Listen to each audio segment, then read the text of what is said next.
sagen, ich bin keine Historikerin und hier vielleicht also insofern in der Minderheit. Und meine Argumentationen und Ausführungen unterscheiden sich natürlich dann auch sehr von den vorhergehenden. Unser Thema heißt ja Tradition kultureller Vielfalt versus Nivellierungen durch nationale, europäische und globale Ansätze. Meine Bemerkungen beziehen sich auf die Sprachen und auf die Kulturen der Balkanhalbinsel. Ich bin Kulturwissenschaftlerin, aber natürlich auch ein Teil Sprachwissenschaftlerin. Und vielleicht noch eine Bemerkung, ich komme aus Ungarn und insofern bin ich irgendwo zwischen den Kulturen und habe mich mein ganzes Leben lang eigentlich zwischen den Kulturen bewegt. So viel vielleicht zu meiner Person. Nun also zunächst zu sprachlichen Implikationen beziehungsweise zu dem Sprachnationalismus. Ja, selten woanders in Europa gibt es eine solch enge Verzahnung zwischen Sprache und Identität wie in Südosteuropa. Die gesamteuropäische Entwicklung der Gegenwart ist von einer fortschreitenden Anglifizierung geprägt. Mehr und mehr werden internationale Veranstaltungen und Symposien, und das kann ich aus eigener Erfahrung bestätigen, in englischer Sprache abgehalten. Dazu gilt gleichwohl das Bonmot, English is not an international language, broken English is. Auch in Südosteuropa ist von dieser Entwicklung nicht völlig ausgeschlossen. Anglizismen haben sich auch hier die Alltagssprache erobert. Insbesondere die technische Sprache ist natürlich ohne sie eigentlich nicht vorstellbar. So gesehen könnte die Anglifizierung die erbitterten Auseinandersetzungen unter den Balkanvölkern in der Frage ihrer Sprache wie auch ihrer Autochtonieansprüche überdecken. Doch ist das nach meiner Einschätzung so bald nicht zu erwarten. Noch immer geistern auf dem Balkan unter Kroaten, Serben, Muslimen, Slowenen, Makedonen, Bulgaren, Rumänen und Albanern Mythen von ihrer jeweils anders begründeten Autochtonie. Was ihren Sprachzustand und ihre Stellung in Europa betrifft, bieten das Griechische, das Albanische und das Rumänische eigentlich wenig Angriffsmöglichkeiten. Anders steht es um die südslawischen Sprachen. Sie sind Teil eines Dialektkontinuums, das über das Kroatisch, Serbische, Bosniakische und Montenegrinische hinaus auch das Slowenische, Mazedonische und Bulgarische umfasst. Seit der zweiten Hälfte des 19. Jahrhunderts bis zur Auflösung Jugoslawiens gehörten das Kroatische, Serbische, Bosniakische und Montenegrinische zu plurizentrischen Sprachen, nämlich zum Serbokroatisch, die auf einem ostherzegowinischen Dialekt beruhend 1850 in der Wiener Schriftsprachenvereinbarung zur gemeinsamen Schriftsprache erhoben wurde. In ganz Jugoslawien wurde diese Bezeichnung erst 1954 nach dem Abkommen von Novi Sad eingeführt. Serbokroatisch, Slowenisch und Makedonisch waren gleichberechtigte Nationalsprachen. Doch diente das Serbokroatische ähnlich wie das Russische in der ehemaligen Sowjetunion als offizielle Verkehrssprache, als interethnisches Kommunikationsmedium, als externe Kontaktsprache und Kommandosprache der jugoslawischen Armee. Es war eine Sprache mit zwei Varianten, einer serbischen und überwiegend kyrillischen Schrift sowie einer kroatischen, überwiegend lateinischen Schrift, also in lateinischer Schrift geschriebenen Variante. Diese bilateral als kroatisch-serbisch definierte Plurizentrik wurde während der 1960er Jahre zu einer dreiseitigen Sprache, KMS, umdefiniert und seit den 1980er Jahren gilt, dass das dem Serbokroatischen zugrunde liegende Standard neustokawische 4 Varianten aufweise, nämlich Serbisch, Kroatisch, Bosnisch und Montenegrinisch. Bosnisch bzw. Bosniakisch kennzeichnete in früheren Zeiten die Sprache aller Bewohner des Bosniens seit dem Ende des 19. Jahrhunderts, die der bosnischen Muslime und dann aller Muslime Jugoslawiens. Diese Entwicklung begleitet eine lange Auseinandersetzung um die Schaffung eigener Nationalsprachen, denen eigentlich die von Herder geprägte Gleichung zugrunde liegt, nämlich eine Sprache, ein Volksgeist.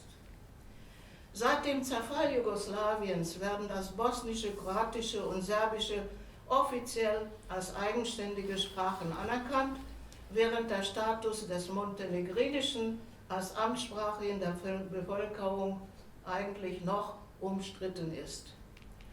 Das grammatische System der 3 Sprachen ist größtenteils identisch. Daher konzentrieren sich Sprachideologen seit längerer Zeit auf die Lexik, um eigene Standardsprachen zu schaffen. Dabei ersetzte man vor allem in Kroatien Internationalismen durch häufig unverständliche Übersetzungen ins Kroatische und führte wie in Bosnien in einen neu konzipierten Standardorientalismen ein oder auch wieder ein. Nach der Konferenzreihe im Rahmen es gab ein internationales Projekt, und zwar 2017, das in Kroatien, Serbien, Bosnien-Herzegowina und Montenegro stattfand. Und dort verfassten 200 Intellektuelle und Kulturschaffende, darunter auch viele namhafte Schriftsteller und Historiker, andere Wissenschaftler, die Deklaration zur gemeinsamen Sprache. In ihr wird festgestellt, dass in Kroatien, Serbien, Bosnien-Herzegowina und Montenegro eine gemeinsame polyzentrische Standardsprache verwendet wird, die aus mehreren Standardvarietäten besteht, wie in den Fällen des Deutschen, des Englischen, aber auch des Spanischen. Diese Aktion ist aber ohne greifbare Folgen geblieben. Die Hauptströmung der serbischen Linguisten betrachtet Serbokroatisch noch immer als eine Sprache mit 2 Varietäten. Außerdem ist die Mehrheit der serbischen Linguisten überzeugt, dass das Serbokroatische grundlegend, ja natürlich, auf der serbischen Sprache basiere. Demgegenüber sind kroatische Linguisten mehrheitlich davon überzeugt, dass eine einheitliche serbokroatische Sprache eigentlich nie existiert hat. Und anstelle dieser 2 Einzelsprachen hätte sich also im Laufe der Zeit eine Konvergenz ergeben. Die serbokroatische Sprache sei ein politisches Konstrukt, das eben nach ihrer Meinung eigentlich nie existiert hat. Es ist ein Ausdruck, so sagt man, des Panserbismus oder jugoslawischen Unitarismus gewesen. Wiederum eine andere Minderheit hält dagegen, dass die serbische Sprache ein Ableger des Kroatischen sei, da sie als dialektales System betrachtet eine Untermenge des Systems kroatischer Dialekte darstelle. Und nun die bosnischen Linguisten, die Serbokroatisch als eine immer existierende Sprache betrachten, die aber natürlich auf der bosnischen Nationalsprache basiere, da ja eben, ja, sie sagen, ja, Vuk Karadžić hat diese Standardsprache in der Ostherzegowina definiert. Eine Minderheit geht sogar so weit zu behaupten, dass Kroaten und Serben sich ihrer Sprache historisch bemächtigt hätten, um sie als Mittel zur Erreichung ihrer politischen und kulturellen Zielsetzungen zu verwenden. Von Seiten der kroatischen Linguisten und Politiker gab es vor allem in den 1990er Jahren massive Versuche, ihre Sichtweise auch in der Slawistik ausländischer Hochschulen durchzusetzen. Diese ist jedoch weitgehend gescheitert.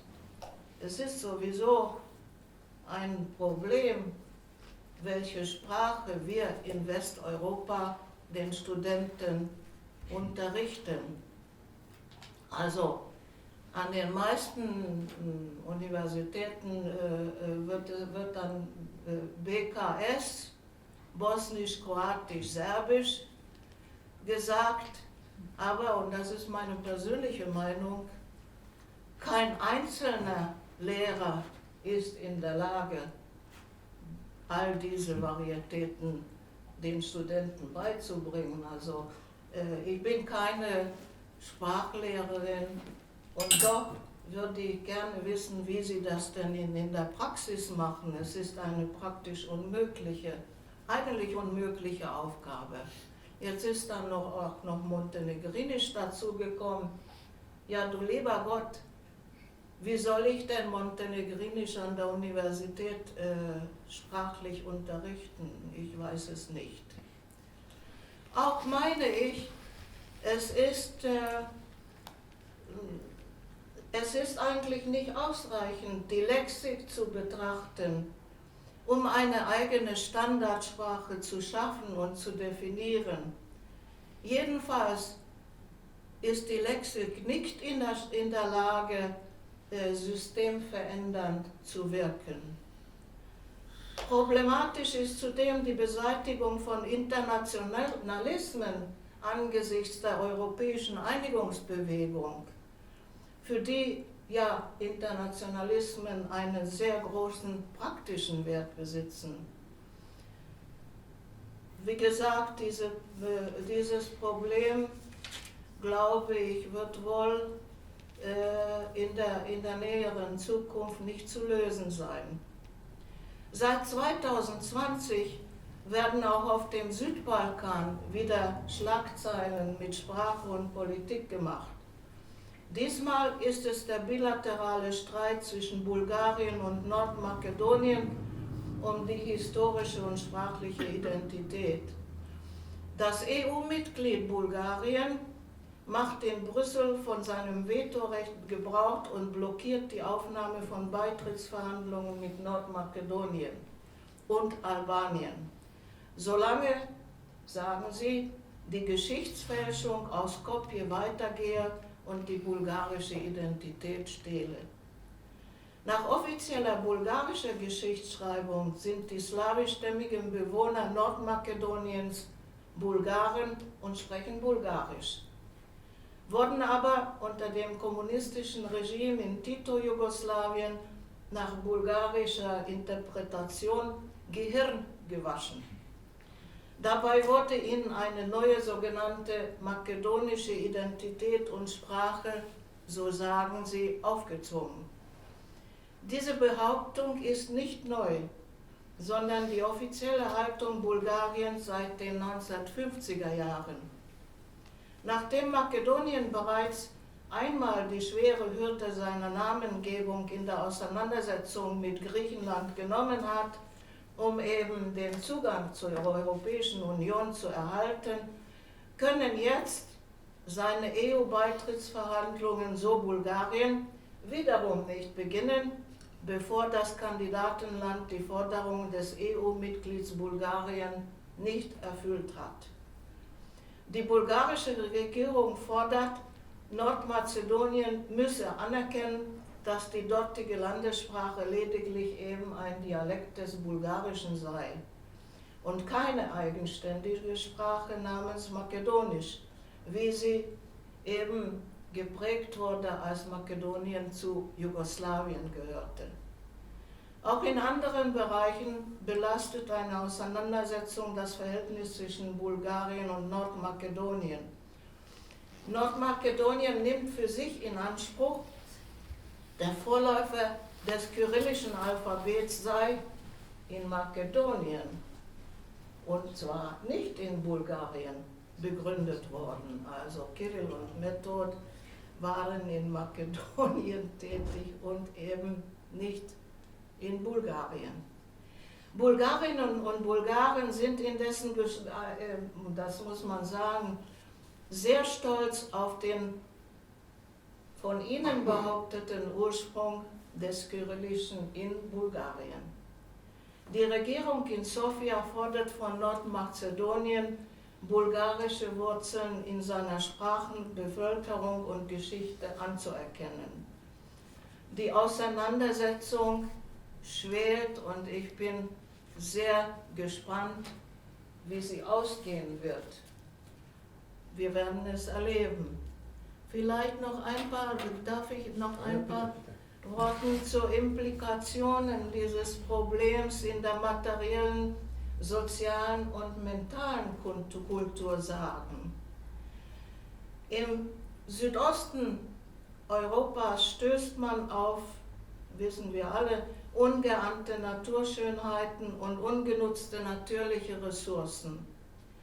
Die Region kann mit einem in Europa einzigartigen kulturellen Reichtum aufwarten, einem Nebeneinander von authentischen volkskulturellen Traditionen und modernsten Kulturformen.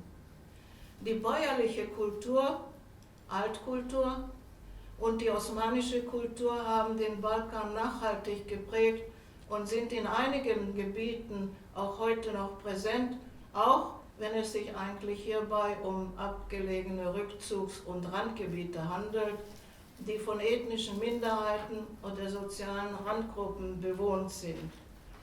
Es handelt sich um zumeist wirtschaftlich unterentwickelte und verkehrsmäßig wenig erschlossene Gebirgsregionen der Balkanhalbinsel mit extensiver Viehzucht und einer gemischten Bevölkerung. Das Beharren in der traditionellen Lebensweise ist bei ihnen weniger das Ergebnis bewusster ethnischer Abgrenzung als Folge wirtschaftlicher Zwänge, und so könnten sich unter veränderten wirtschaftlichen Voraussetzungen natürlich auch in diesen Gebieten Modernisierungen und Globalisierungserscheinungen zeigen. Das altbalkanische Erbe ist jedoch bei allen Bewohnern Südosteuropas, auch unter der urbanen Bevölkerung, in einigen Bereichen der sichtbaren materiellen Kultur erhalten geblieben. So vor allem in der Esskultur, Gott sei Dank, und in der Nahrungszubereitung, in der Kaffeehauskultur, vielfach aber auch in Kleidungsgewohnheiten und im Hausbau. Demgegenüber bestimmen heute den urbanen Alltag in vielen Bereichen globale kulturelle Erscheinungen und Neuerungen. Fitness- und Wellnesscenter, Schönheitssalons und Typ-Beratungsstudios sind hier genauso wie im Westen frequentierte Einrichtungen und sehr einträgliche Wirtschaftszweige. Populär ist auch hier überall der Verzehr von Fastfood in McDonald's und Burger Kings, wie auch globale Trendgetränke. Medialisierung und die elektronische Kommunikationskultur regieren den Alltag, im Arbeitsleben wie im Freizeitverhalten. Mobiltelefone sind bis in die Dörfer vorgedrungen und längst dienen überall Facebook und Twitter für die interpersonelle Kommunikation. Und doch, sage ich, haben die Volkskulturen Südosteuropas trotz sozialistischer und postsozialistischer Nivellierung einen kulturellen Reichtum bewahren können, der in Europa seinesgleichen sucht. Wichtig für die Gesamtentwicklung ist, dass in der heute vorherrschenden Kultur der Balkanländer erhebliche Teile der tradierten Volkskultur synkretistisch und in schöpferischer Weise mit westlichen Formen und globalen Kulturelementen verflochten sind. Das zeigt sich in vielen Sphären des Lebens, so etwa in der Ausgestaltung von von Hochzeiten, in denen sich häufig traditionelle kirchliche und natürlich auch westlich-bürgerliche Elemente miteinander verbinden. In der panbalkanischen populären Musik mit lokalen Varianten der Pop-Folk-Bewegung, Turbo-Folk in Serbien, Chalga in Bulgarien, Manele in Rumänien, die mit Keyboard und modernen Instrumenten dargeboten werden. Aber natürlich auch in Mode und Esskultur, Literatur und Kunst sowie im Umgang mit moderner Technik. Nur eine eigene Beobachtung. Das Kleidungsverhalten ist in den Ländern Südosteuropas nicht zu vergleichen mit dem Kleidungsverhalten in Westeuropa, beispielsweise bei uns, aber das nur ganz kurz. In Berlin, in Westeuropa, beobachte ich, dass die Menschen eigentlich sehr leger gekleidet sind und dieses Aufputzen, wie man das so sagt, eigentlich nicht präferieren. Anders in Südosteuropa, also wenn ich in Budapest in die Oper gehe, dann sehe ich sehr elegante und fein zurechtgemachte Personen und es ist eben doch ein grundlegender Unterschied, sogar auch heute noch festzustellen. Ja, vielleicht nehme ich zu viel Zeit weg, aber vielleicht können wir danach dazu noch kommen. Ja, davon unabhängig mündet die angesichts fortschreitender Globalisierung vielfach präsente Angst vor dem Verlust der eigenen kulturellen Identität in Aktivitäten zur Wiederbelebung des kulturellen Erbes in Formen, die von privaten und staatlichen Organisatoren bewusst in Südosteuropa gefördert werden. Also Volkstanzgruppen und halbprofessionelle Tanzensembles in farbenprächtigen Trachten tanzen, singen und spielen auf Folklorefestivals. Es gibt sehr viele davon in Südosteuropa auf dem Balkan, aber auch im Fernsehen oder auch vor Touristen an der Adriaküste, am Schwarzen Meer oder auf den griechischen Inseln. Alte oder nach alten Vorlagen gefertigte Textilien, Schmuck und Keramik werden überall als Souvenirs feilgeboten oder verleihen, wenn man mal in Restaurants geht, eben einen spezifischen Folklore-Look. Alte Stadtviertel oder Dörfer werden zu lebendigen Museen umgestaltet. Im traditionellen Duktus neu geprägte Musik, Lieder und Epen werden täglich im Radio gesendet. Wie das in Slowenien ist, kann ich im Augenblick nicht beurteilen, aber in anderen Bereichen des Balkans schon. Und Jahres- und Lebenslaufbräuche werden in dramatisierter Form auf regionalen und nationalen Festivals dem Publikum präsentiert. Das ist keine tradierte Kultur, sondern eben künstlich geprägte und dann natürlich auch staatlich geförderte Kulturpflege. Weitaus stärker haben sich Traditionen im Bereich der sozialen Beziehungen, Verhaltensweisen und Einstellungen erhalten. Traditionalismus, Formen und Normen der einstigen patriarchalen Gesellschaften wie etwa der Männlichkeitsethos oder beziehungsweise also die Dominanz des Mannes und seine Rolle in der sozialen Kontrolle, die traditionelle Kindererziehung oder auch die überstarke Heimatverbundenheit bestimmen auch heute noch häufig Denken und Handeln der Menschen, insbesondere in dörflichen Regionen. Auf dem Balkan werden wir auch heute noch Merkmale feststellen können, die es in den weitgehend entpersonalisierten Industriegesellschaften nicht mehr gibt. So also die Nähe und Intimität in Sozialbeziehungen, die sich unter anderem in einer starken Bindung unter den Familienmitgliedern, in der Unmittelbarkeit der interpersonellen Kommunikation, in einer ausgeprägten Hilfsbereitschaft unter Nachbarn, wie auch gegenüber dem Fremden, der Genügsamkeit und einer geradezu beschämenden Gastfreundschaft äußern. Freude am Feiern und sinnlicher Genuss gehören ebenso zu tradierten Verhaltensweisen, die Außenstehende immer wieder faszinieren können. Natürlich gibt es auch negative Seiten dieser Denkformen im Alltagshandeln der Menschen, und das sind Neopatrimonialismus bzw. Klientelismus und Korruption in allen öffentlichen Handlungsbereichen, Misstrauen gegenüber dem Staat und ein Mangel an zivilgesellschaftlichen Formen.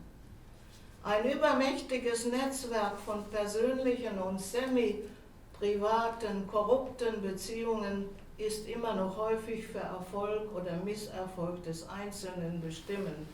Hierzu müsste man und könnte man sehr viel mehr sagen, aber zu sehr überziehen will ich die Zeit dann doch nicht. Vielen Dank.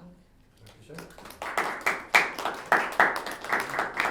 Ich als Moderatorin jetzt vorgehen, der Reihenfolge der sonstigen. Ja, wer immer etwas dazu zu sagen hat, ist bitte gerne auch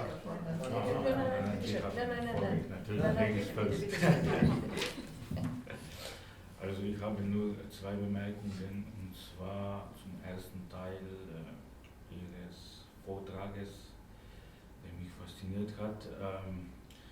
Also zuerst, ich denke, dass die Sprache in diesem Kontext eigentlich etwas Sekundäres ist. Und daraus stammt dieser Zwang, sozusagen neue Schriftsprachen zu schaffen.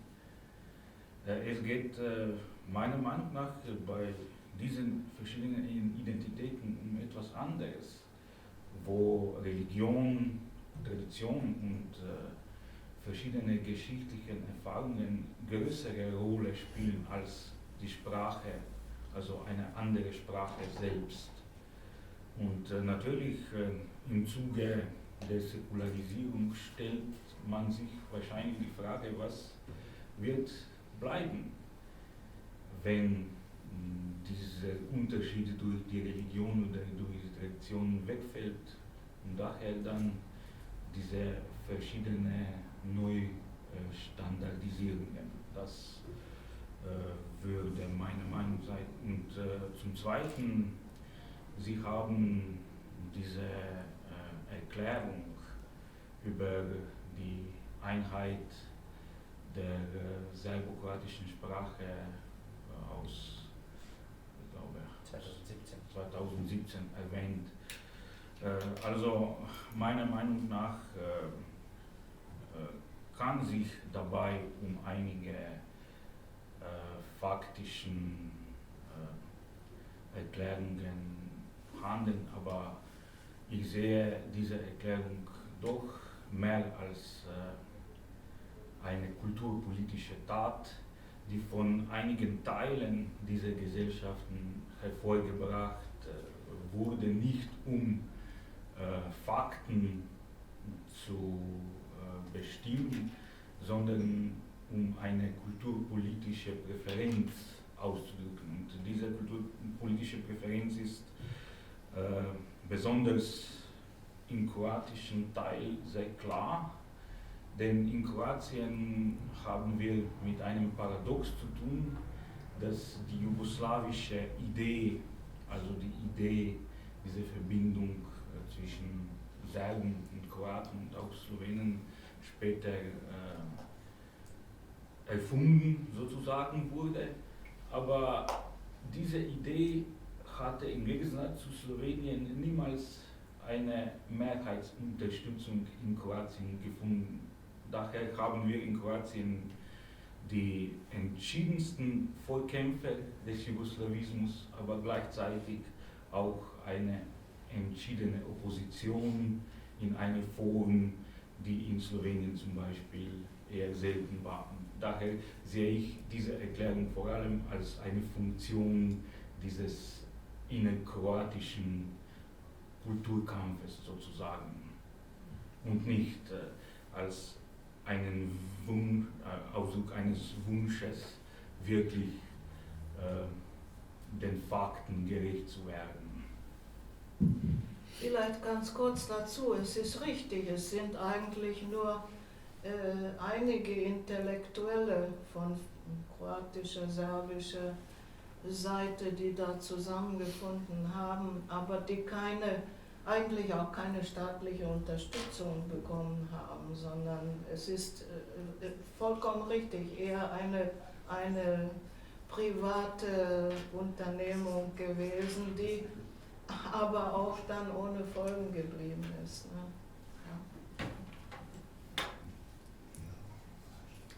Ich danke Ihnen für Ihre so viele und verschiedene und sehr interessante Bemerkungen. Ich möchte an zwei Punkten bleiben. Das erste ist, was die serbokroatische Sprache betrifft, und es ist nur eine Erfahrung, die ich gehabt habe. In den Jahren 81, 82 habe ich angefangen, die serbokroatische Sprache in Griechenland, in Athen zu lernen, bei einem Lehrer, der in Belgrad studiert hatte. Also wir hatten angefangen mit cyrillischer Schrift. Im Jahre 1983 bin ich mit einem Stipendium in Wien gewesen, dann hatte ich die Frau Saradic als Lehrerin gehabt beim Slavistik, und sie hat uns total geprägt, dass es gibt die kroatisch-serbische Sprache. Sie hat uns sogar ein Lexikon empfohlen, 2 Bände Lexikon kroatisch-serbische Sprache.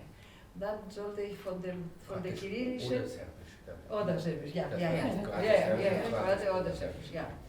Und dann sollte ich innerhalb von ein paar Monaten von der kyrillischen Schrift zur lateinischen, und nicht nur das, dann hatte ich nicht die Sprache beherrschen können. Das ist nur meine Erfahrung, um zu unterstützen, was Sie gesagt haben. Etwas möchte ich aber dazu sagen, ergänzen eher, die rumänische Sprache. Weil Sie am Anfang gesagt haben, oder habe ich falsch verstanden, dass Sprache versus Identität oder versus Nationalidentität schon im Nationalismus eine große Rolle gespielt hat. Ja, das ist eine Seite, aber was die rumänische Sprache zum Beispiel betrifft, also das ist bis jetzt nicht gelöst, aber von unserer Erfahrung in Griechenland, wo es Walachen, Rumunen oder Kuzo-Walachen, wie wir früher sie nannten, niemand nennt sie so, die leben im Pindus-Bereich und sie sind etabliert als Griechen, obwohl sie eine andere Sprache haben. Ab dem Ende des 19. Jahrhunderts war die sogenannte politische rumänische Frage präsent, auch bis zum Zweiten Weltkrieg mit Walachen, die für Nazis mitgespielt haben. Ja. Walachische Legion, sowas ist genannt. Aber wenn man das Zusammenleben der Griechen und Rumunen in Pindus und in der Diaspora und die Migration, die sie hatten während des 16., 17., 18. Jahrhunderts Richtung Zentraleuropa, Richtung Moldau, walachische Länder. Sie hatten als mündliche Sprache die rumänische, aber sie etablierten sich als Greci in den Ländern dort. Also sogar in Bukarest, sie haben eine Greaka-Kirche gegründet, obwohl alle Völker waren orthodox, aber die Kirche hat Greaka genannt und nicht Rumun oder sowas. Also deshalb bin ich skeptisch sehr oft, ob tatsächlich die Sprache für eine nationale Identität und nicht vielleicht für eine Differenz sowieso, aber nicht immer das führt zu der Gründung eines bestimmten Nationalstaates. Ja, vielen Dank. Aber die Aromonen verwenden doch auch Griechisch in ihrer eigenen Sprache.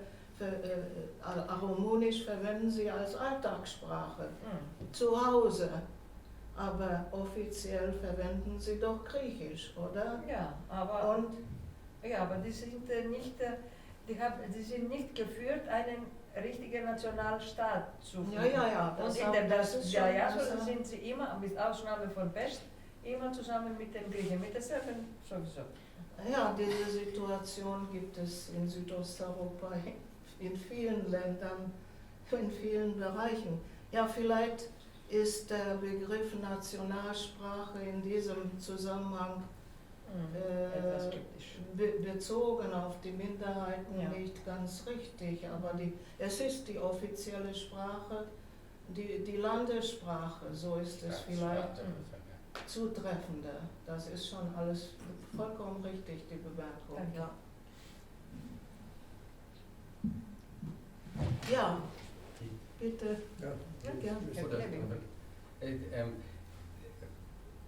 Ich habe eine spontane Bemerkung und zwei Aspekte würde ich dann gerne hinzufügen, die in das Panorama oder in die Diskussion werfen, die ich auftragsgemäß vorbereitet hatte. Also nicht die beiden Punkte, aber die Gedanken.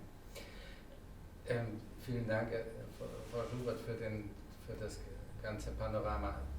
Das persönliche Moment, das ich da entdecke für mich, ist vielleicht kurz anzusprechen, wie die Prädisposition derer, die sich außerhalb der Region mit der Region beschäftigen, eben doch auch von persönlichen Erfahrungen und Vorlieben geprägt ist. Bei mir merke ich das deutlich bei diesem Thema. Ich habe ja, wie ich kurz erwähnt habe, in Zagreb studiert und habe dort Ende der 80er Jahre, das spielt schon eine Rolle, in den 50ern, 60ern mag es anders gewesen sein, Hrvatski ili Srpski war die amtliche Bezeichnung, also Kroatisch oder Serbisch. Gemeint war aber in der Tat Kroatisch. Und es wurde auch nie gesagt von irgendjemandem, dass er Kroatisch oder Serbisch spräche, sondern die kroatischen Gesprächspartner, mit denen ich zusammenlebte, haben Kroatisch gesagt. Ich bin mir nicht sicher, ehrlich gesagt, obwohl ich mit Serben aus Slawonien auch in einem Zusammenhang stand über einen kroatisch-slawonischen Zimer, den ich hatte. Zimer ist auch ein wunderschönes Wort. Ich weiß nicht, ob er im Slowenischen auch gebräuchlich ist für den Zimmergenosse. Auch Kontakt hatte. Ich bin mir nicht mehr sicher, ob Sie Serbisch gesagt haben. Ich glaube aber nicht, ehrlich gesagt. Sie haben, glaube ich, eher Kroatisch gesagt. Haben Sie nicht gesagt Naschki? Haben diese Leute nicht gesagt, aber das waren eben, Naschki ist natürlich ein beliebter Begriff. Naschjesik kann schon sein, was Sie gesagt haben. Ja. Aber das weiß ich eben nicht mehr genau. Ich weiß nur, dass die Kroaten nie gesagt hätten, sie würden Serbokroatisch oder sonst etwas sprechen, obwohl ich anfangs Serbokroatisch im Ausland gelernt hatte. Ich glaube auch, dass es manchmal unterschätzt wird, dass es wirklich Verständigungshürden eben doch gibt. Ich bin in einem meiner ersten Tage im Studentenheim in Zagreb, habe ich etwas Dringendes eingekauft, nämlich Toilettenpapier, und hatte in meinem standardni rečnik srpsko-hrvatskog jezika, also aus Montenegro kam das zufällig,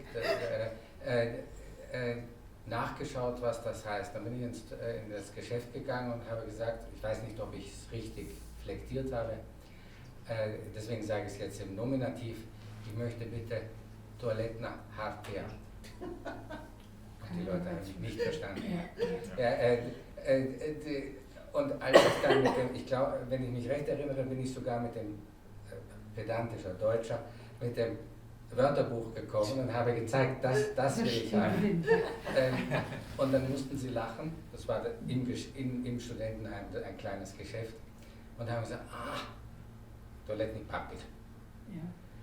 Und damit will ich sagen, kleine Unterschiede in der Lexik können eben doch auch sie nicht zu also kleiner ist, das ist gar kein so kleiner Unterschied, sondern das ist auch ein kultureller Unterschied, weil die Harti eben aus dem osmanischen Zusammenhang kommt und griechischen, also balkanischen Zusammenhang.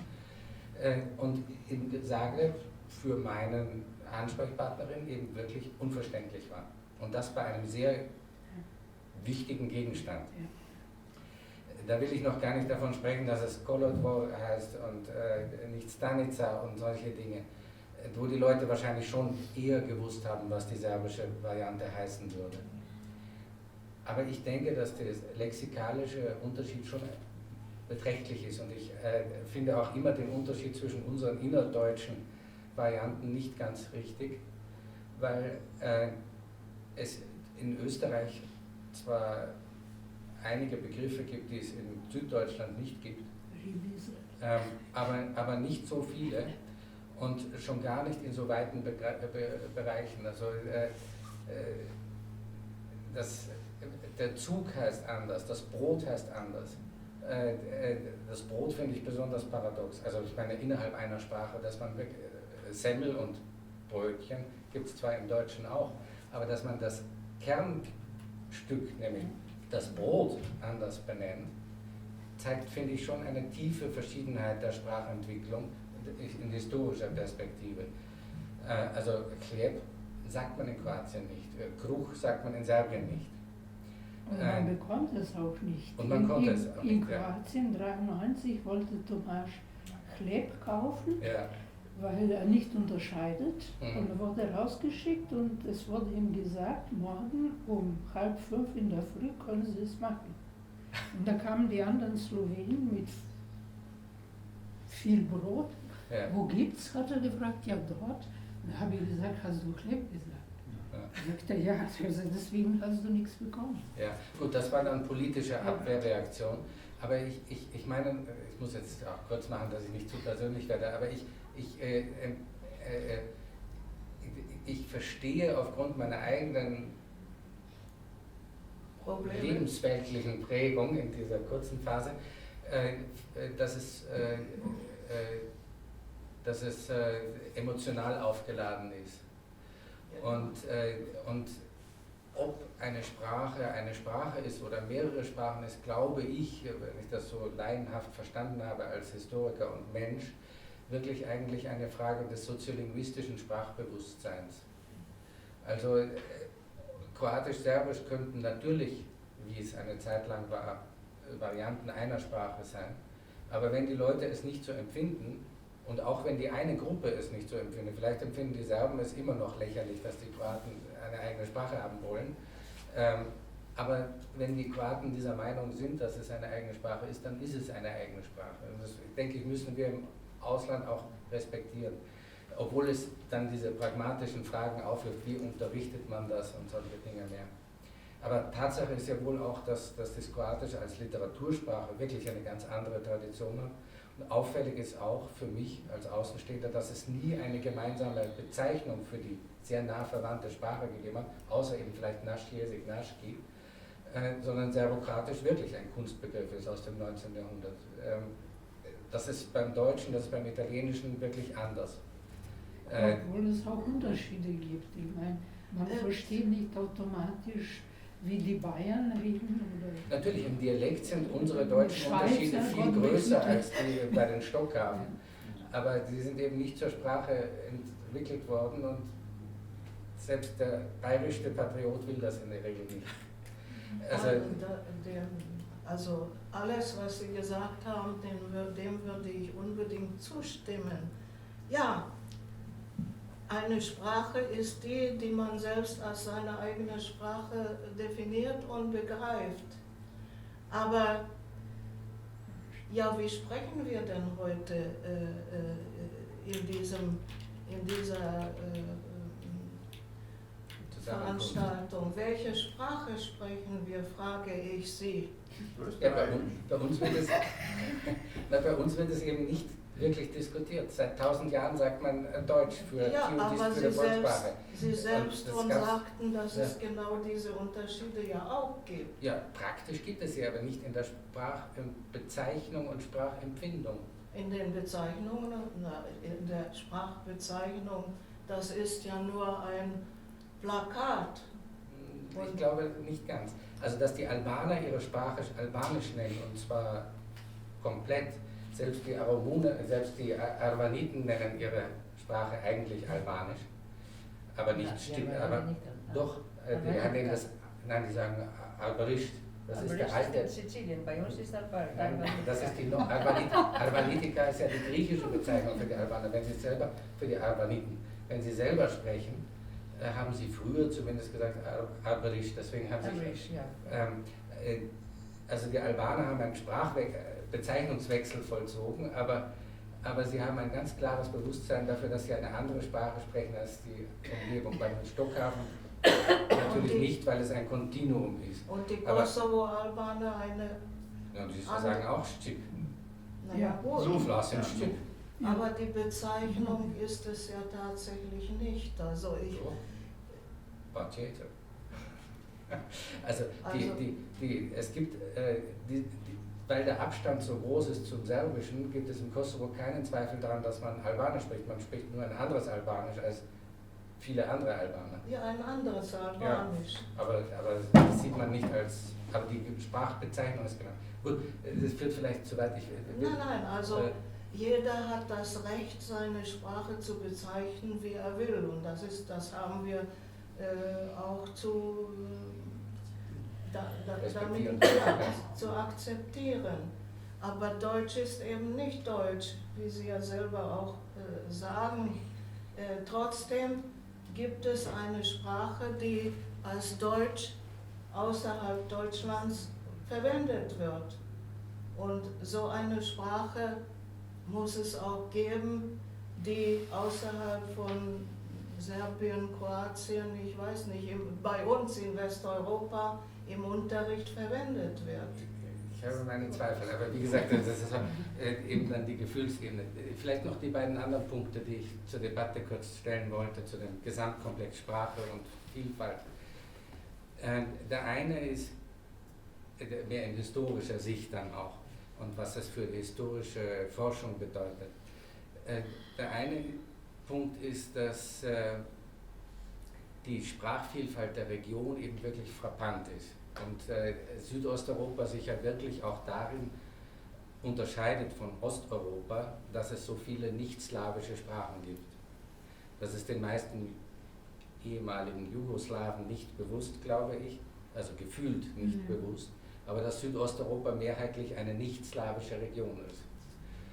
Albanisch ist nicht slawisch, Griechisch ist nicht slawisch, Rumänisch ist nicht slawisch, Türkisch ist nicht slawisch und damit ist Ungarisch ist nicht slawisch, wenn man in dem weiteren deutschen Südosteuropa-Begriff noch verbleibt. Und damit ist die Mehrheit ganz klar nicht slawisch in der Region. Roma-Sprache noch gar nicht angesprochen. Oder diese verstreuten Sprachen wie Aromonisch. Türkisch habe ich gezählt, aber auch es ist wichtig in der numerischen Rechnung auch. Also Südosteuropa ist außerhalb des Kaukasusgebietes innerhalb Europas sicher die reichhaltigste Sprachenlandschaft, weil die Sprachen dann auch untereinander immer aus verschiedenen Sprachfamilien kommen, die nicht-slawischen.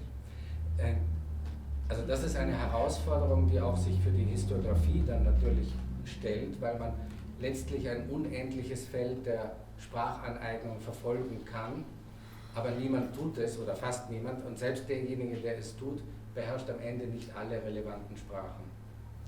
Also insofern dilettieren wir Südosteuropa-Historiker zum Beispiel immer in gewisser Weise, weil wir immer nur einzelne Sprachen können und manche können wir nur lesen. Slowenisch kann ich einigermaßen lesen, aber ich kann kein Wort sagen, außer Dobar Dan, weil ich nur Kroatisch sprechen kann. Ja, aber es ist Zwei. Ja.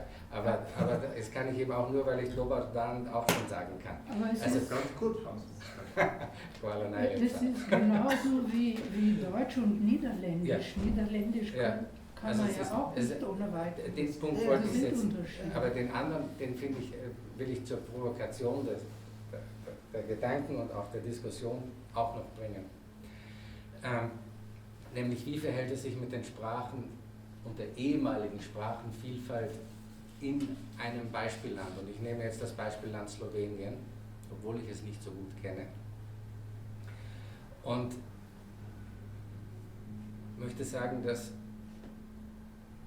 da die Klischeevorstellung, ansonsten ist es für mich ein Klischee, der teilweise ein Klischee der breit verankerten Mehrsprachigkeit in der Region gutteils stimmt.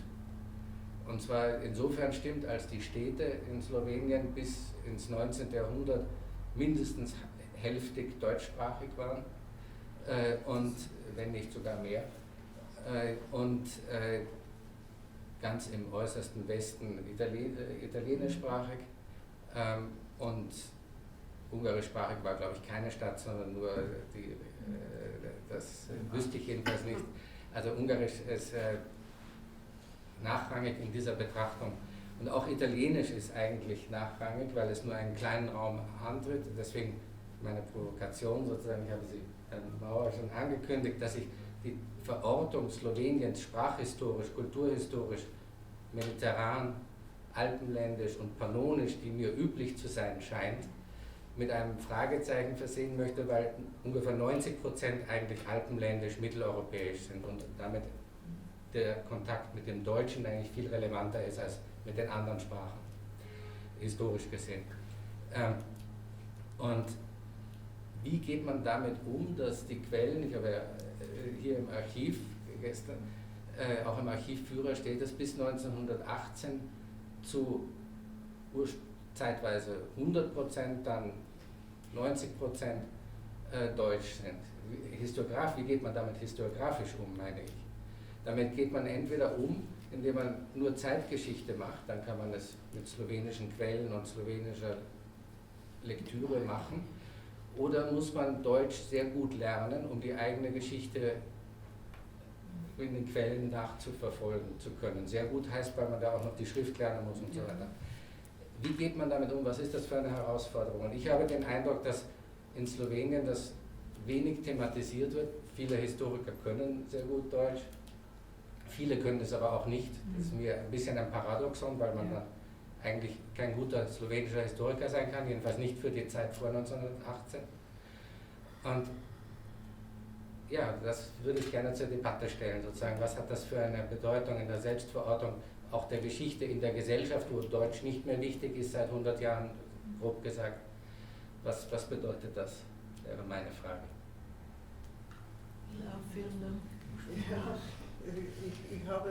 ich bin sehr dankbar für Ihre ausführliche Darstellung der Mehrsprachigkeitsproblems und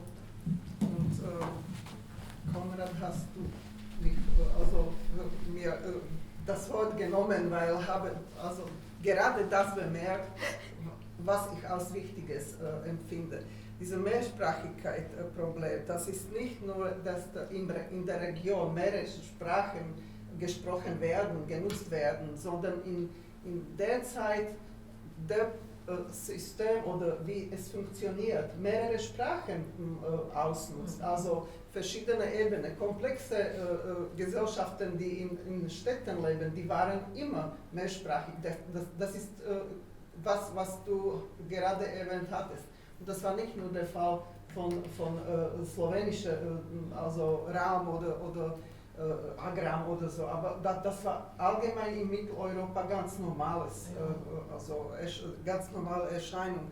Und ich frage mich, ob diese Erscheinung nicht zur Internationalität der Sprache dann weiterführt, weil ersetzt man das frühere Deutsche durch englische Sprache. Das ist also funktionär, also Funktion der Sprache, dass man sich bedient der Sprache, die also bestimmte Zwecke erfüllt.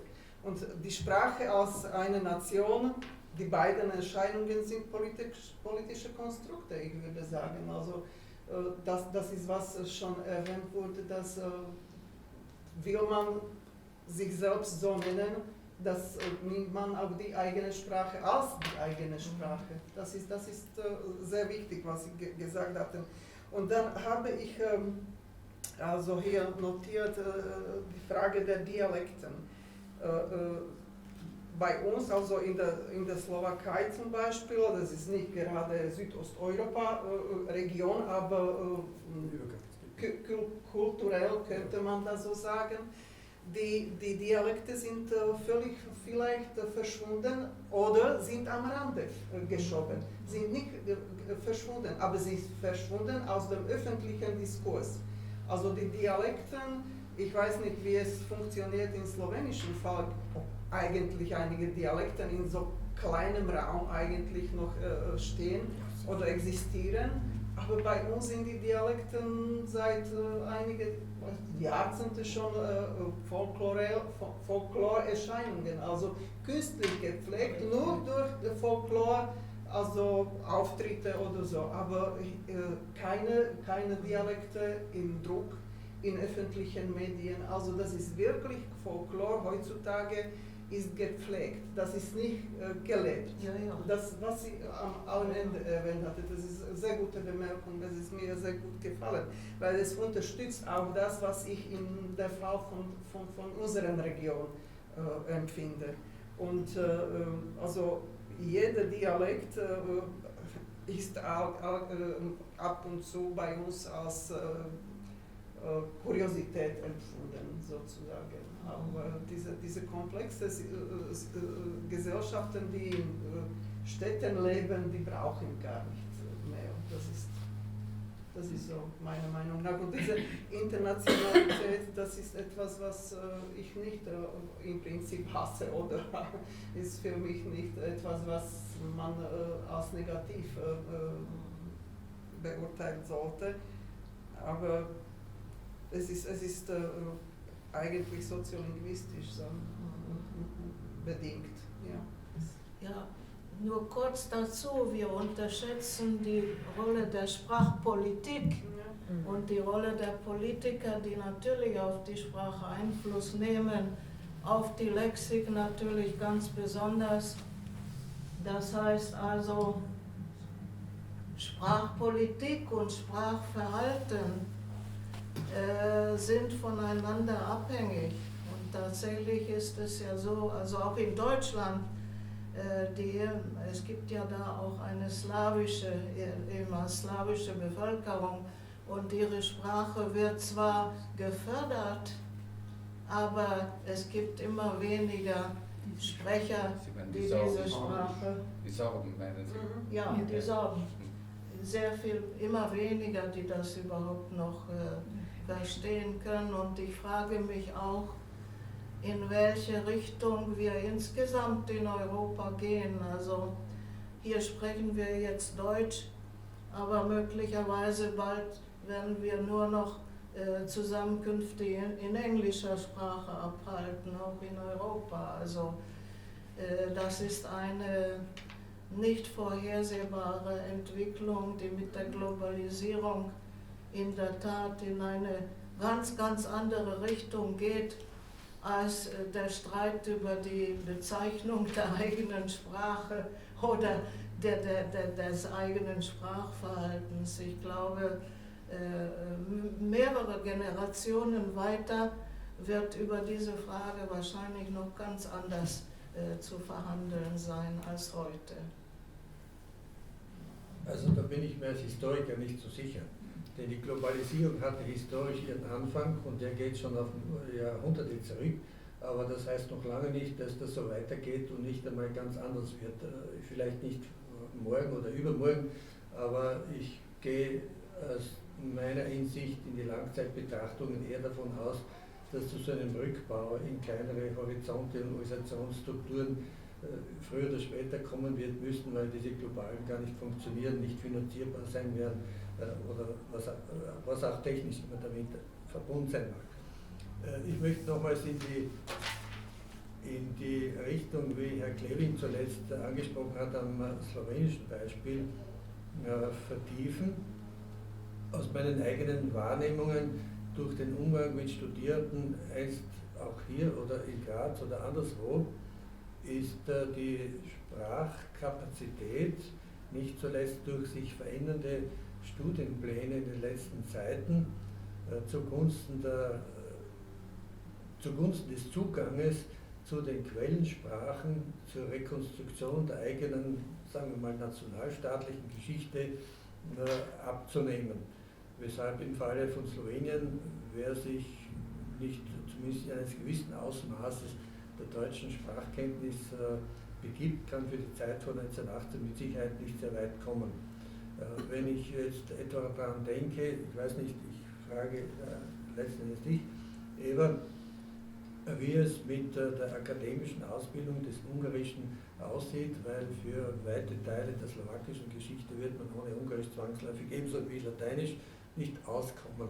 Wenn ich etwa an die Geschichtsforschung, und damit meine ich jetzt nicht nur die Historiographie im engeren Sinne, sondern auch die sonstigen historischen Disziplinen hernehme auf Siebenbürgen, da muss ich Rumänisch, Ungarisch und Deutsch können, sonst komme ich nicht sehr weit. Oder mein Themenspektrum ist relativ gering. Ich sehe da sprachlich auch noch ein Phänomen, nämlich aufgrund der einstigen, zumindest einmal Zusammengehörigkeit diverser Regionen und Länder zur Habsburger Monarchie war das Deutsche auch als Wissenschaftssprache zwangsläufig nicht gerade gering.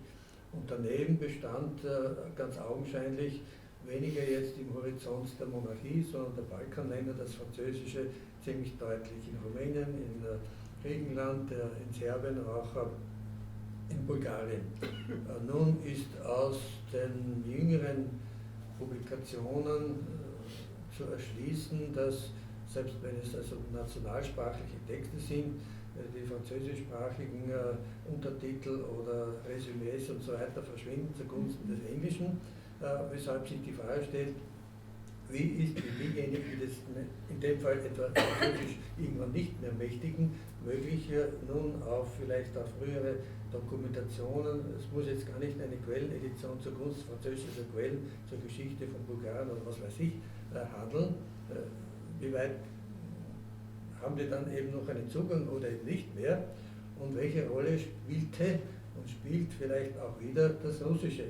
Denn mir ist gerade in jüngster Zeit aufgefallen, bei rezenten Publikationen aus Bulgarien, dass dort als mindestens mal neben dem Englischen das Russische als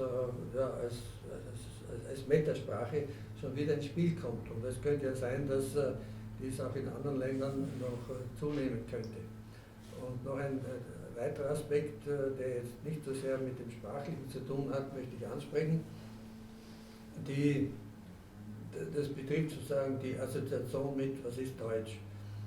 Es ist klar, dass im Laufe des Mittelalters und auch, primär mal des Mittelalters, alles, was so irgendwo mit dem Deutschen Reich zu tun hatte, das allmählich eben Richtung Südosten vordrang, unter dem Namen Teutonicus oder wie ähnlich, ein gewisser Faktor war, der alles Mögliche abdeckte, jedenfalls sicher nicht nur das Sprachliche, sondern auch das Juridische, Politische und so weiter. Durch das Entstehen der Habsburger Monarchie, zwar nicht nur, aber doch mit einer gewissen Dominanz zum Deutschen Reich und auch zum deutschen Kulturraum, ist eine gewisse Alternative entstanden, sodass Deutsch jetzt immer nur Deutschland im engeren Sinne meinte, sondern eben auch ganz konkret Wien plus minus. Und da sehe ich jetzt nun ganz konkret vorstellig das Problem, dass durch die Erfahrungen in der nationalen Strittigkeit vor und nach dem Ersten Weltkrieg alles, was mit Deutsch sprachlich und politisch zu tun hat, in einen Topf geworfen wird.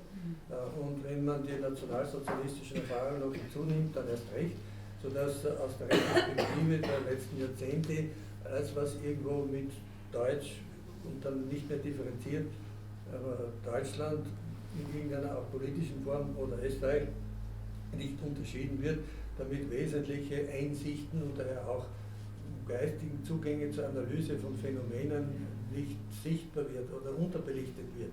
Denn wenn es etwa auch gelegentliche Fälle gegeben haben mag und die spiegeln sich jetzt etwa in der Forschungsförderung auch wieder, also auch für Nichtdeutsche, ob es jetzt österreichische Finanzierungen sind oder österreichische Aktivitäten zugunsten von irgendwas oder spezifisch Deutsche, in dem Fall Bundesdeutsche, das erscheint aus der Perspektive der südosteuropäischen Länder als irgendwo relativ unscharf getrennt.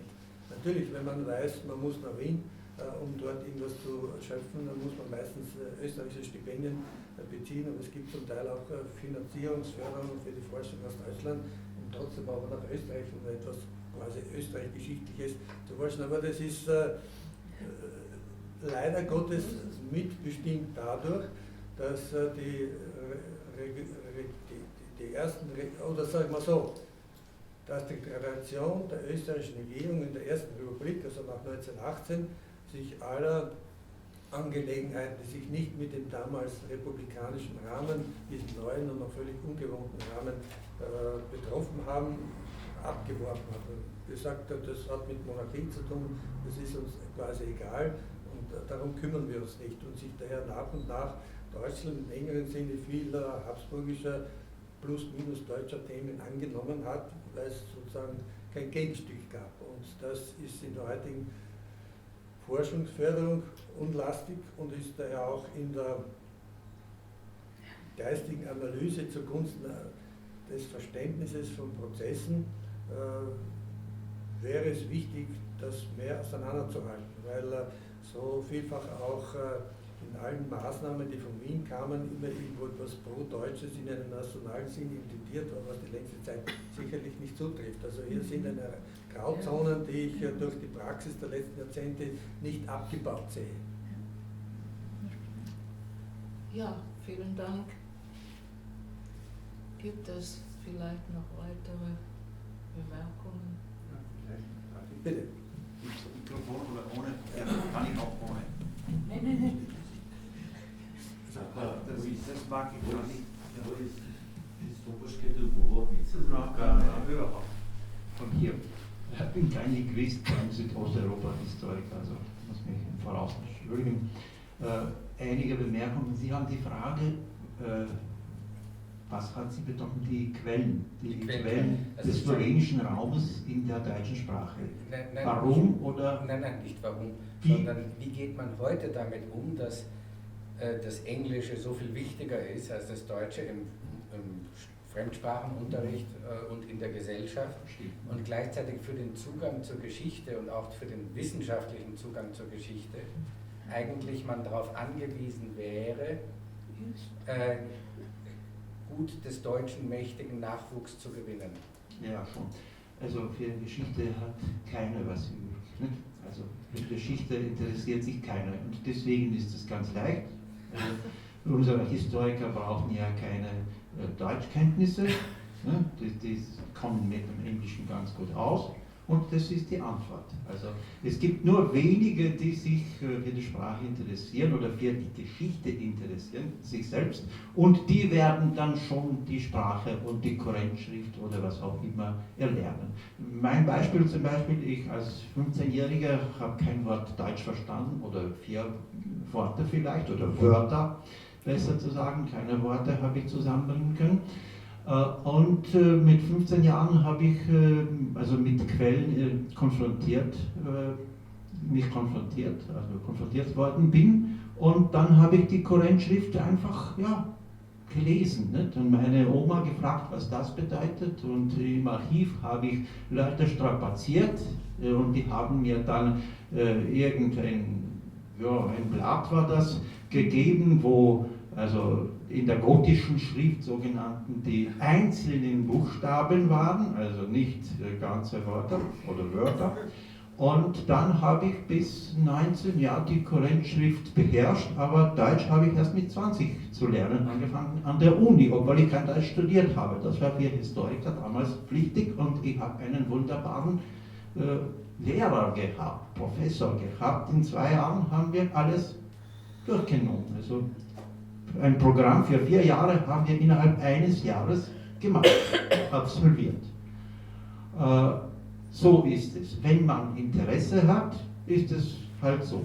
Für Englisch habe ich kein Interesse, kein winzigstes Interesse, weil ich mit einer Anglistin verheiratet bin und meine Mutter auch Anglistin ist.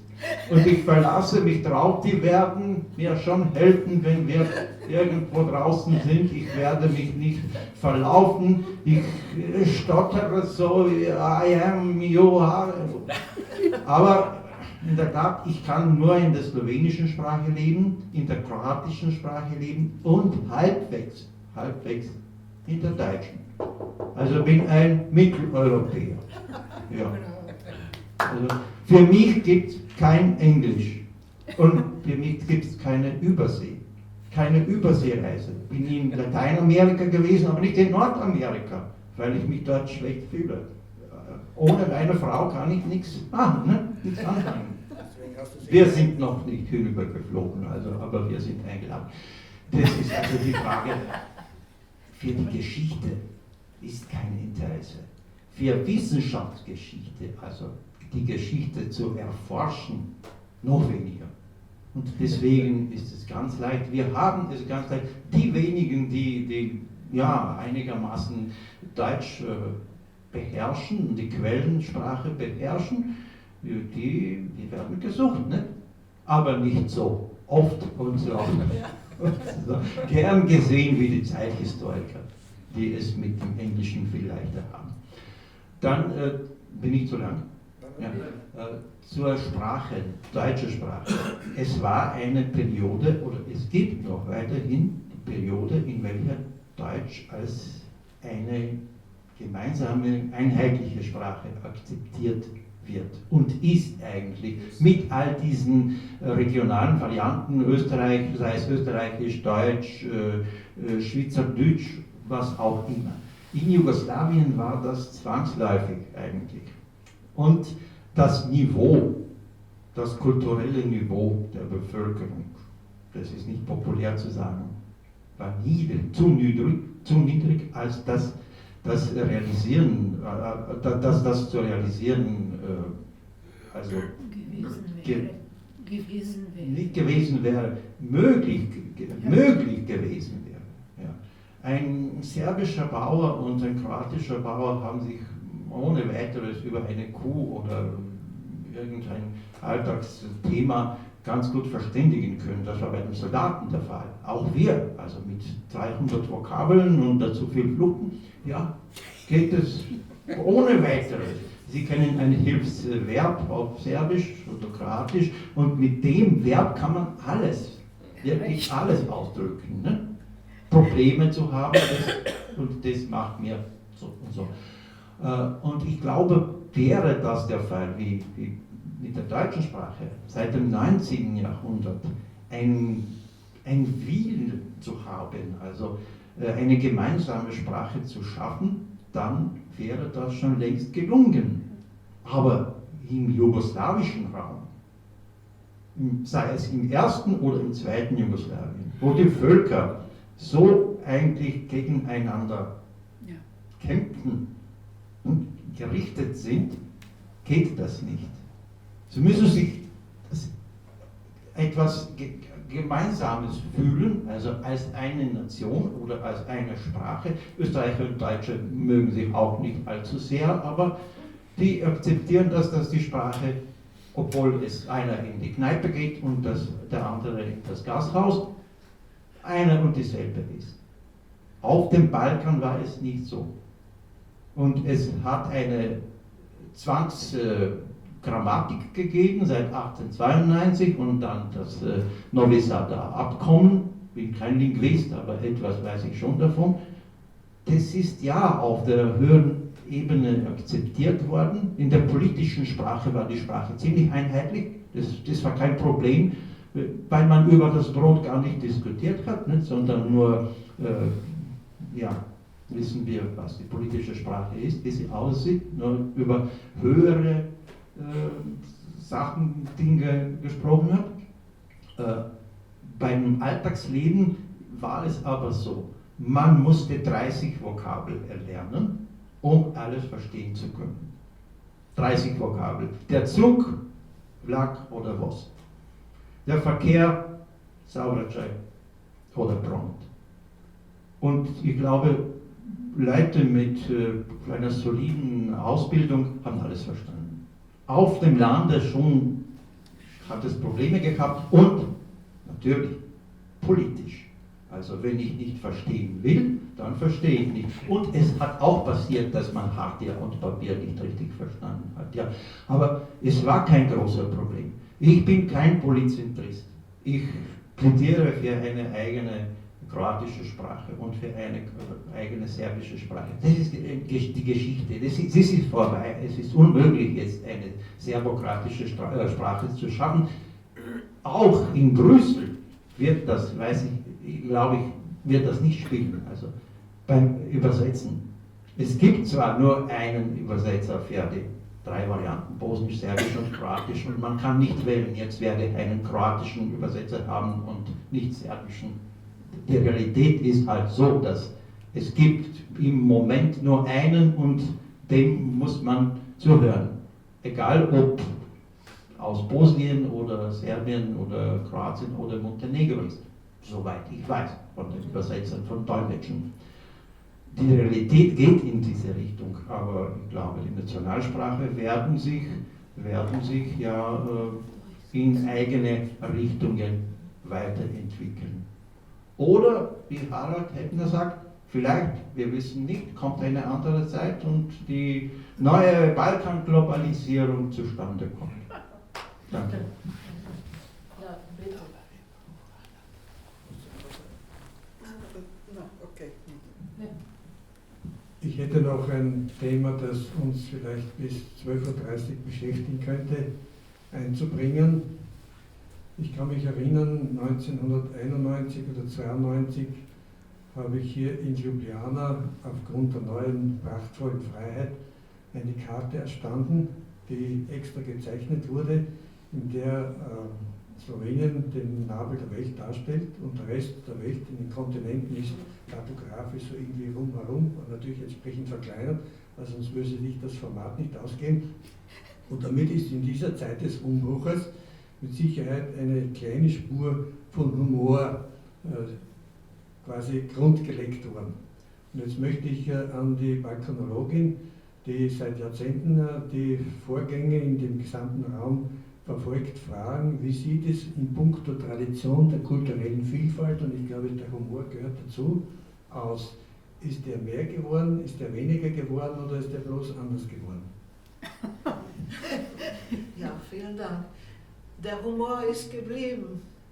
Zwar wird er auf andere Weise geäußert, also weniger im privaten Umgang als zum Beispiel im Internet, wo ich auch Witze aus Südosteuropa und vom Balkan verfolge.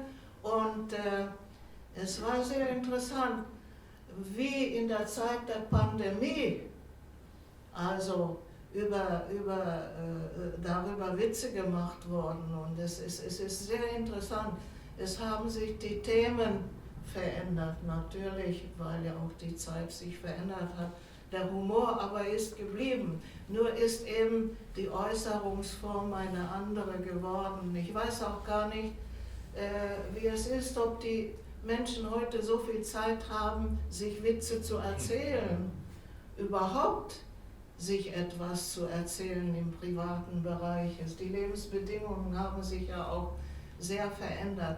Aber natürlich, Gott sei Dank, der Humor, der ist geblieben. Und interessanterweise nicht nur verbal, sondern sogar auch Zeichnungen, Witze, Witzzeichnungen, ja auch Witze, die an den Wänden abgebildet werden. Da findet man sehr viel. Leider natürlich auch über sehr, sehr negative Themen. Also während des Krieges auch sind ja natürlich auch Witze gemacht worden, böse Witze, und dann auch an den Hauswänden abgebildet worden. Aber der Witz bleibt, Gott sei Dank. Ja. Bitte. Ja, ich hab den. Ich hätte noch zwei Fragen. Die erste ist kurz formuliert und deswegen und mehr ans Publikum und deswegen als erste.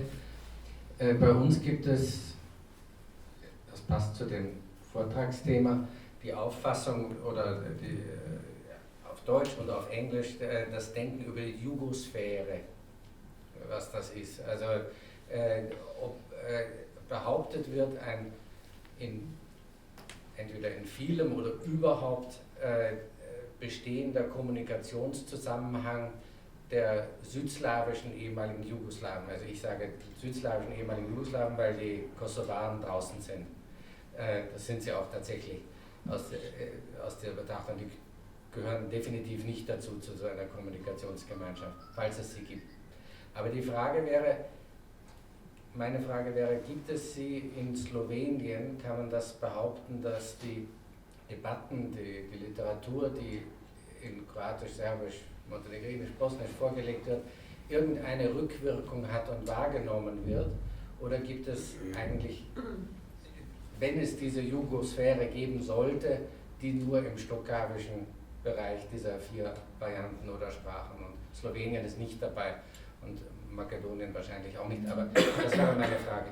Das andere ist mehr an die Balkanologin, aber auch an den slowenischen Fall, also wieder an alle, die sich da ein Urteil besser erlauben können als ich, was die Dialekte angeht. Das interessiert mich wirklich sehr, weil ich es noch nie ganz verstanden habe, dass überhaupt in Südosteuropa, außer im albanischen Fall, die Dialekte so schwach sind heute. Ich habe das gehört oder erfragt zum Ungarischen, jetzt gehört zum Slowakischen. Im Kroatischen stimmt es nicht, da muss ich gleich wieder sagen. Čakavisch und Kajkavisch sind ziemlich lebendig, also ich muss mich korrigieren, nicht nur bei den Albanern, sondern bei den Kroaten spielt es schon eine nicht unerhebliche Rolle. Aber sonst, wie ist das zu erklären, dass auch das Griechische, trotz dieser Topografie, die Griechenland hat und die sozusagen vom deutschen Begriff her gedacht, es ja nur nahelegen würde, dass jedes Tal seinen Dialekt hat und anders spricht als das übernächste Tal spätestens, wenn nicht schon das nächste. Wie kommt es eigentlich, dass, wenn man noch die historisch geringe Tradition oder Dauer der Nationalstaaten seit dem 19. Jahrhundert irgendwann, mal früher, mal später, hinzunimmt, wie kommt es, dass es die Dialekte nicht mehr gibt, oder hat es sie vorher schon wenig gegeben, zum Beispiel im Ungarischen, ich glaube im Ungarischen ist es so, aber sonst weiß ich es nicht. Wie ist das zu erklären, dass dass die Nationalsprachen so stark als Spracheinheit im Gesprochenen funktionieren? Ja. Darauf zu antworten fällt nicht ganz leicht. Also zur ersten Bemerkung, die Jugonostalgie, die gibt es außerhalb vom ehemaligen Jugoslawien, nämlich bei uns in Deutschland. Alle diejenigen aus Kroatien oder Serbien oder sonst woher stammen, ich bin Jugo, ich spreche Jugoslawisch sogar, sagen sie. Also ich glaube, diese Jugonostalgie gibt es weniger in diesem Bereich als außerhalb von Jugoslawien. Die Nostalgie gibt es schon. Doch, ja. Gibt es auch. Die Tito-Nostalgie, ja natürlich, ja, das ist natürlich klar. Wie es kommt, dass die Dialekte eine immer weniger große Rolle spielen. Also ich beobachte das zum Beispiel im tschakawischen Bereich, da gibt es ja Publikationen. Aber diese Publikationen, und das habe ich verfolgt, begrenzen sich darauf bestimmte Begriffe, also auf die Lexik. Eigentlich nur auf die Lexik. Was ist also tschakawisch und was ist nicht tschakawisch?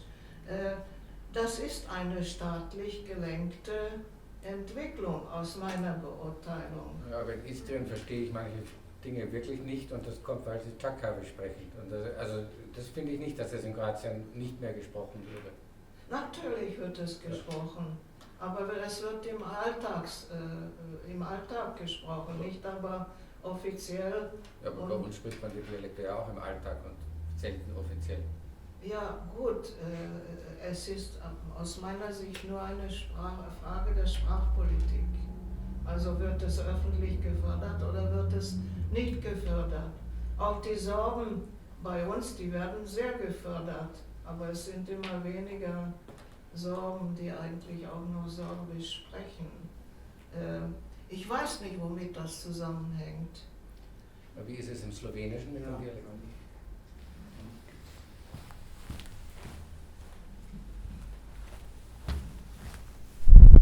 Vielleicht zunächst zum Kroatischen. Zagreb ist stockifisiert worden in den letzten 30 Jahren. Die Hauptstadt spricht jetzt eine offizielle Variante, also eine Schriftsprache, beinahe. Die zwar, ich glaube, in Bratislava ist so der Fall, aber Bratislava ist ein Sonderfall, weil das keine slowakische Stadt war am Anfang. Ne? Ist so wie Koper bei uns. Es ist ja durch Slowenen, von Slowenen besiedelt worden, ein besiedeltes Gebiet. Und dort kann man am leichtesten die Schriftsprache erlernen und im Alltagsleben verwenden. In Zagreb ist es so, man sagt, in den letzten 30 Jahren geworden, nach dem Krieg, also ist Zagreb systematisch, aber willens, nicht non-willens, sondern also mit Absicht von unten stockifisiert worden. Also jetzt reden die Zagreber oder die Agramer nicht mehr Kaikavisch, sondern immer weniger. Einzelne Worte schon, ja. Es gibt, also in Lexika, ja, gibt es viele Kaikavismen, aber die Sprache ist lokal. Ich weiß nicht, da sind Linguisten, die werden mich korrigieren, aber Slowenien ist, ich glaube, ein Spezifikum in Europa. Da sind Dialekte sehr lebendig. Das liegt, ich glaube, an der Geografie auch, weil wir haben 45 Dialekte, inklusive Kärnten und Slowenien in Italien und Ungarn, 45 Dialekte, weil wir durch Berge und Flüsse ja stark getrennt sind. Ne? Und die Dialekte, die 45, leben weiterhin. Und es gibt bei uns in der Umgangssprache eigentlich schon ja Einflüsse der Schriftsprache, aber Schriftsprache wird nicht gesprochen. Kaum im Leseraum, ja, und bald wird man entweder Leibacherisch oder Marburgisch oder was auch immer, eine regionale Variante zu sprechen beginnen. Wir schämen uns eigentlich, Schriftsprache zu sprechen. Wir sind zu wenige. Wir wissen genau, du kommst von dem und dem Milieu, du kommst aus diesem und diesem Dorf. Jetzt werden wir nicht Schriftsprache sprechen, sondern eine regionale, überregionale oder ja, ein Überdialekt, kann man sagen. Ja. Ganz stark sind Dialekte, auch unter den Studenten. Das ist interessant. Vor 30 Jahren kaum. Jetzt eine Wiederbelebung, kann man sagen. Ja. Mit Absicht, ne, reden auch Studenten untereinander in Dialekt. Ja, Slowenien ist immer ein Sonderfall in Europa gewesen, sei es politisch, kulturell, sprachlich, mental. Ja, vielleicht werden Dialekte nur hier überleben und anderswo nicht. Auf dem Balkan war die Einheitlichung der Sprache, der serbokroatischen Sprache, schon vor 30 Jahren, 40 Jahren, als ich also in meiner Jugendzeit war, ganz stark. Also die Unterschiede zwischen, ja abgesehen vom Tschakawischen und Kaikawischen, waren die Unterschiede zwischen Rijeka und Niš kaum so groß wie Unterschiede, ich spreche von der Alltagssprache, zwischen Maribor und Ljubljana. Ja. Belgrad und Zagreb, der Unterschied in der gesprochenen Sprache, in der Wahrnehmung der gesprochenen Sprache, war, glaube ich, kleiner als zwischen Maribor und Ljubljana. Ja, geschweige Prekmurje, das ist ein Sonderfall. Also Übermoorgebiet, das zu Ungarn gehört hat bis 1919 und eine regionale Schriftsprache, eigene Schriftsprache gehabt haben. Das sind die slowenischen Slowaken. Wenn wir Tschechen sind, dann sind die über die Slowaken. Ja, schön, danke. Ja, das ist, Entschuldigung, so eine ähnliche Entwicklung, glaube ich, wie es im Deutschen gegeben hat vor 40 Jahren, wo man plötzlich anfing, also keine über verschiedene Länder hinausgreifende Standardsprache zu sprechen, sondern man begann also Akzente zu setzen. Ich glaube, die ersten waren, wenn ich mich nicht ganz täusche, die Schweizer, und dann wagten sich Österreicher und dann Bayern vielleicht nördlicher davon, wo man also feststellen konnte, aha, der spricht eher so und der spricht eher so. Und jetzt sind wir soweit.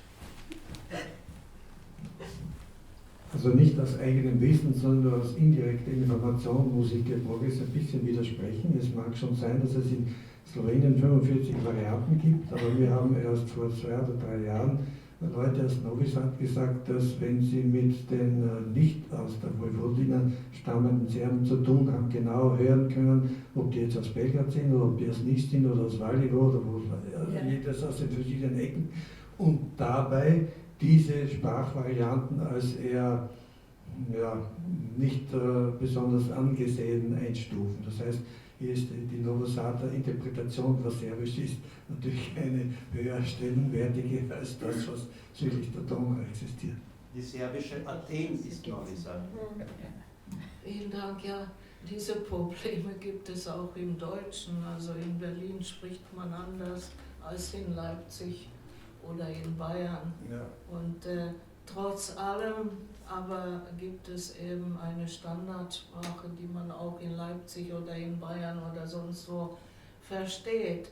Ich glaube, das sind weniger, also spielt eine Rolle für die Alltagskultur natürlich, aber nicht für die offizielle Kultur, nicht für die Schriftsprache, nicht für die politische Sprache und für die Sprache, die man als dann doch Deutsch in Anführungszeichen bezeichnet, ja.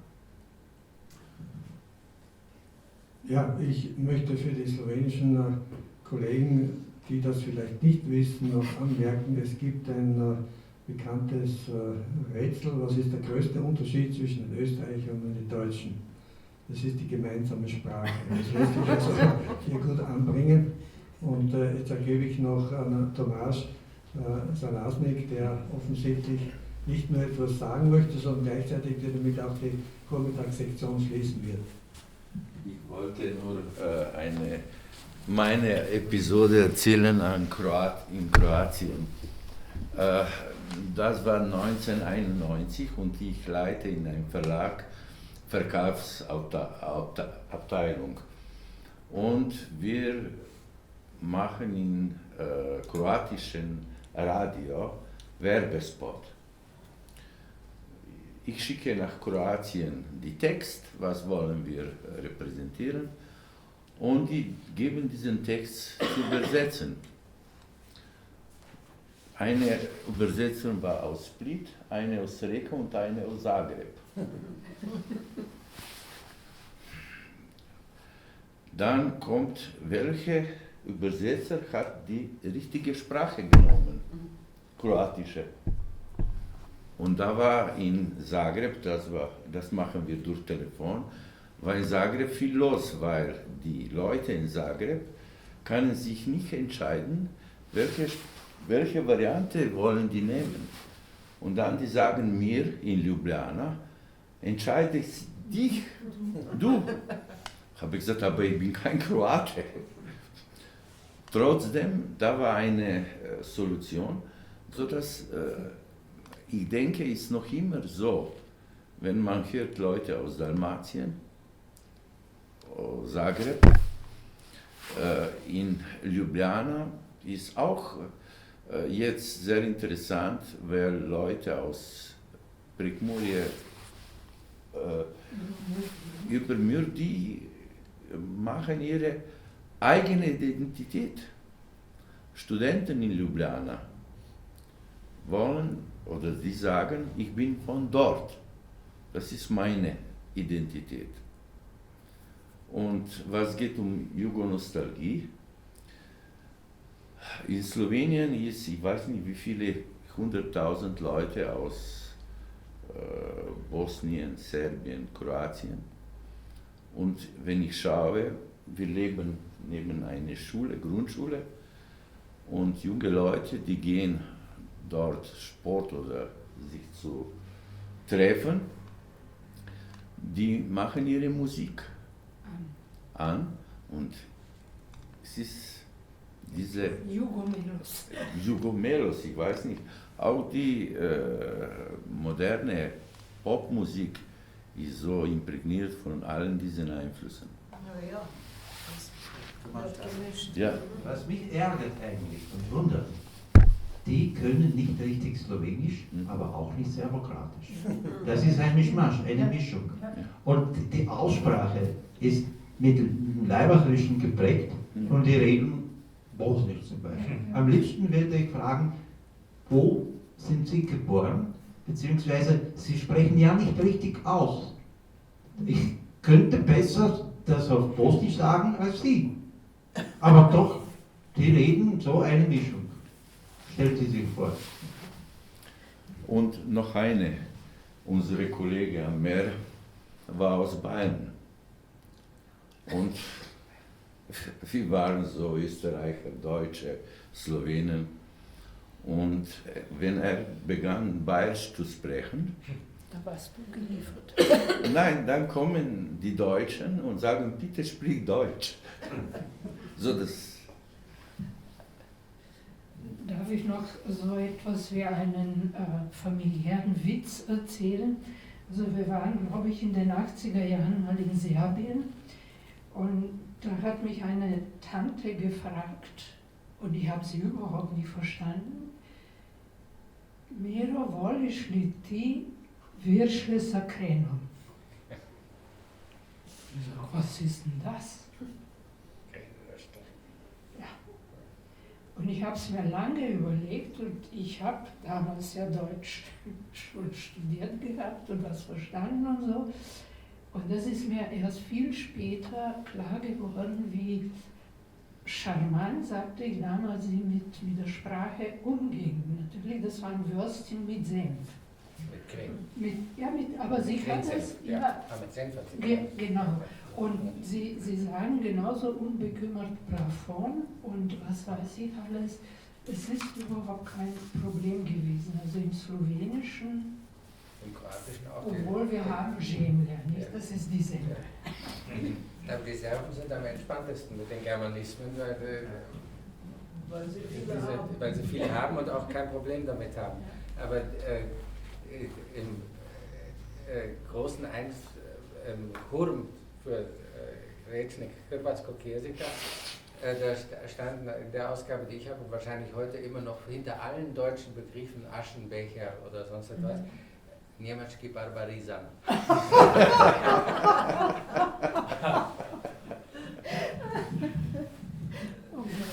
Gut, ich denke, wir können jetzt abschließen und können vielleicht das ein oder andere Gespräch während des Mittagessens fortsetzen. Ich danke vielmals allen, die nun in der zweiten Runde mitgemacht haben, insbesondere Frau Gabriela Schubert.